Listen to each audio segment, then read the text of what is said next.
살아계신 하나님 아버지, 감사와 찬송과 영광을 올려드립니다. 하나님의 은혜로 오늘도 새 생명 주시고 새로운 한 날을 허락하시고 또 하나님의 말씀을 전하고 듣게 하시니 아버지 감사합니다.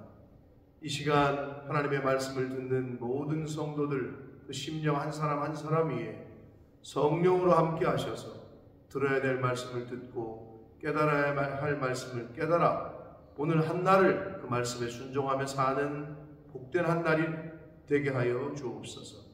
예수 그리스도 이름으로 축복하며 기도 올리옵나이다. 아멘. 3월 14일 목요일 새벽 예배 본문의 말씀은 사사기 16장 1절로 14절까지 말씀이 되겠습니다. 사사기 16장 1절로 14절까지 말씀을 통해서 하나님이 주시는 은혜를 함께 나누도록 하겠습니다. 삼손 하면은 떠오르는 다른 이름이 있습니다. 그래서 다윗과 요나단 이렇게 말하는 것처럼 삼손과 들릴라, 삼손과 들릴라, 이 들릴라가 드디어 이제 등장합니다.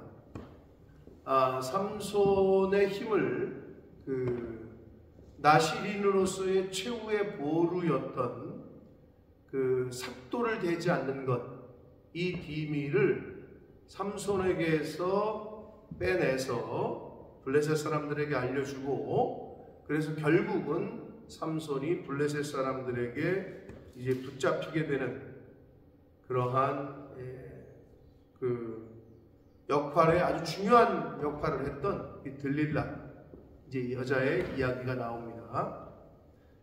자, 어떻게 해서 이 삼손이 그렇게 빠지게 됐는지, 그리고 들릴라에게 그 유혹에 넘어가게 됐는지 한번 오늘 말씀을 14절까지 말씀을 통해서 한번 보도록 하겠습니다. 1절입니다.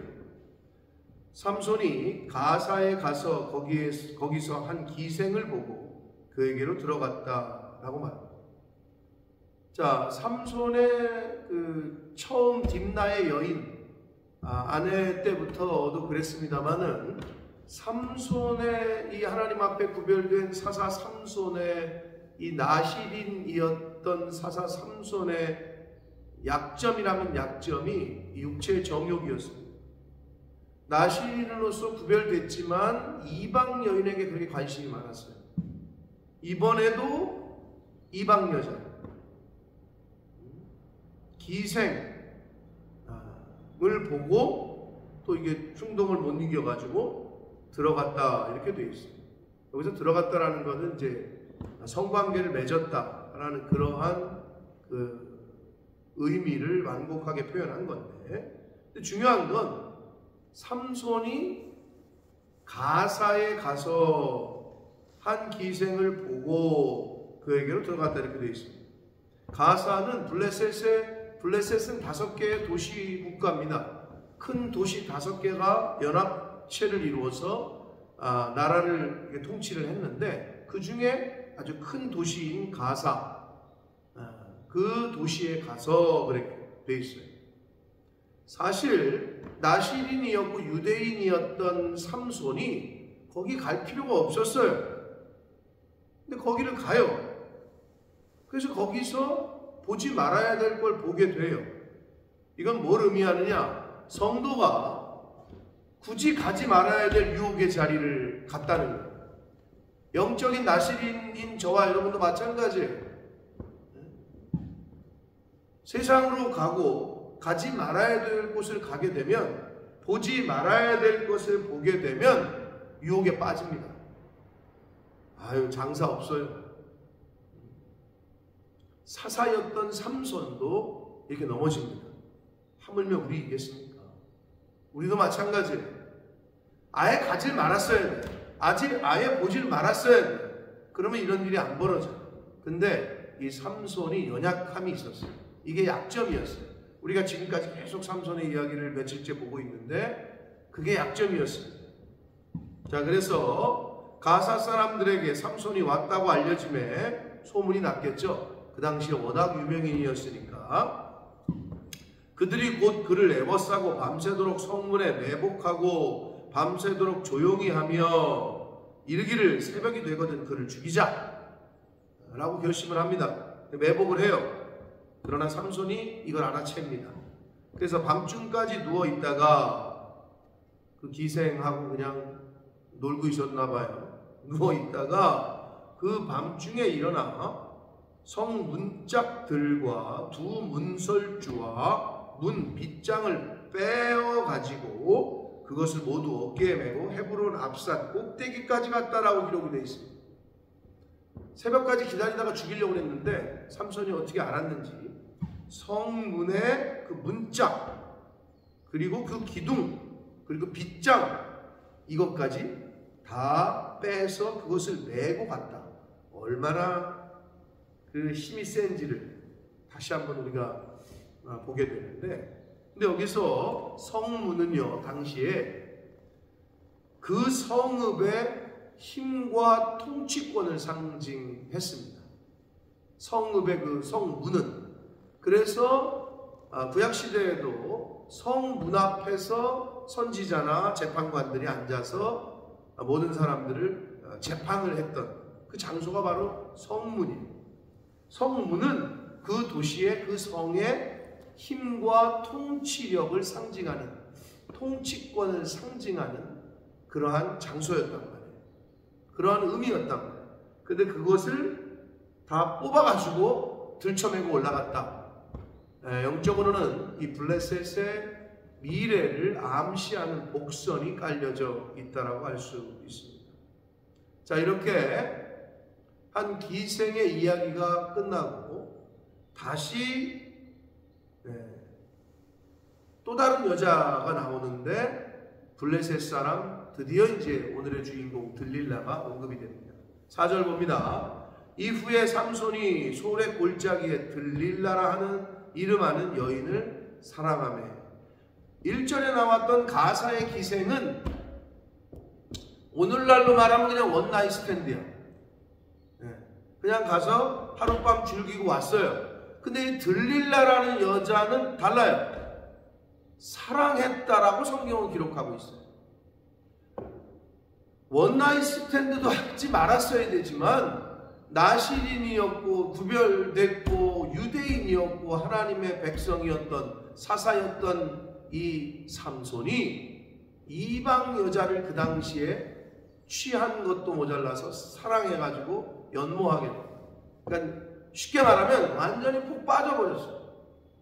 거기서 이제 문제가 발생합니다. 자, 들릴라에게 완전히 빠졌다고 하는 소식을 이 블레셋 사람들이 듣자 이 들릴라를 이용합니다. 한마디로 돈으로 매수를 해요. 내가 돈을 줄 테니 그 삼손의 힘의 근원을 좀 비밀을 알아내라. 돈으로 매수합니다. 5절입니다.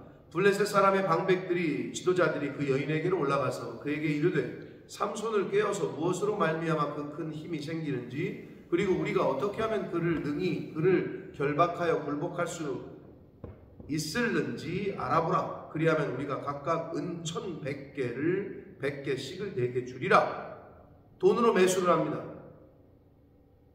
여러분들 이건 오늘날도 마찬가지입니다. 돈이면 다 되는 줄 알아요. 근데 옛날부터 그랬어요. 그러니까 하나님이냐 하나님의 말씀이냐 돈이냐 이거에 따라 달라집니다. 그러니까 돈으로 매수를 당한 들릴라가 삼손의 비밀을 알아내기 위해서 계속 애를 씁니다. 6절 들릴라가 삼손에게 말하되 청하건대 당신의 큰 힘이 무엇으로 말미암아 생기며 어떻게 하면 능히 당신을 결박하여 굴복할 수 있을는지 내게 말해달라. 진짜 이렇게 말했을까요? 어떻게 하면 당신이 힘이 없어지고 어떻게 하면 당신을 묶을 수 있는지 결박할 수 있는지. 성경의 표현이 이렇게 돼 있지만 그런 식으로 물어보진 않았겠죠. 그러나 하여튼 힘의 근원이 어디서 나오는지 계속 얘기를 합니다. 3번 물어봤는데 3번 다 삼손이 거짓말을 해요. 잘 알려줄 수 없겠죠. 근데 4번째 결국은 이야기를 해줘서 하지 말아야 될 말을 하게 됐고 비밀을 누설했고 결국에는 블레셋 사람들에게 잡혀서 두 눈이 뽑히고 감옥에 갇히고 일을 하게, 노역을 하게 되는 신세로 전락하게 되는데, 자, 첫 번째는 삼손이 뭐라고 거짓말했냐? 7절. 삼손이 그에게 이르되 만일 마르지 아니한 새 활줄 7으로 나를 결박하면, 이라고 거짓말을 해요. 내가 약해져서 다른 사람과 같을 것이다. 그래서 그대로 했어요. 새 활줄, 마르지 아니한 새 활줄 7으로 묶었어. 근데 그냥 그걸 또 금방 그 자리에서 끊어버려요. 실패야. 첫 번째. 두 번째, 들릴라가 또 채근하고 물어보니까 그걸 못 견뎌가지고 얘기를 해준다고 얘기하는 게, 이번에는 새 밧줄들로 나를 결박하면 내가 약해져서 다른 사람과 같이 될 것이다 라고 11절 두 번째 답을 해줘요. 근데 이것도 거짓말이에요. 이것도 삼손을 결박하지 못했어요. 세 번째 또 물어서 또 얘기를 합니다. 이것도 거짓말이었어요. 13절. 나의 머리털 7가닥을 배틀의 날실에 섞어 짜면 될 것이다 라고 얘기를 해요. 그러나 이건 역시 진짜가 아니었어요. 진실이 아니었어요. 이것도 거짓말이었어요. 자, 이렇게 세 번에 걸친 들릴라의 노력과 세 번에 걸친 삼손의 그 거짓말, 이것이 14절까지의 오늘 본문까지의 내용입니다. 자, 잘 버티다가 결국에는 이제 내일 우리가 볼 말씀에 보면 결국에는 진짜를 얘기해 줘요. 나시린으로서의 마지막 보루였던, 삭도를 대지 않고 머리를 밀지 말라고 하신 그 마지막 보루를 이제 결국은 포기하게 되고 그거를 지키지 못하게 됩니다. 사랑하는 성도 여러분, 오늘 이 본문에서 우리가 알 수 있는 건 오직 하나님만 사랑해야지, 다른 거가 우선이 되어버리면, 하나님의 명령을 보다 다른 것이 우선이 되니 그는 하나님과의 규례를 어기게 됐고 결국에는 멸망의 길로 들어서게 됩니다. 이방 여인과 당시의 구약시대에는 결혼하지 않는 것, 함께하지 않는 것, 이것이 하나님의 규례였어요. 법이요. 그러나 사사였던 삼손이 그걸 어깁니다. 그리고 이 들릴라라는 여자에게 폭 빠져가지고 그 여인을 사랑했어요. 그러니까 하나님보다, 하나님의 말씀보다 더 우선하는 게 생기니 결국은 실패하는, 사사로서의 사명도 인생도 실패할 수밖에 없는 자리로 가게 됩니다. 사사였지만 삼손도 육신적인 한계가 있었어요. 우리가 지금까지 봐온 대로 여자에 약했어요. 이 정욕을 다스리지 못했어요. 이건 오늘날도 마찬가지입니다.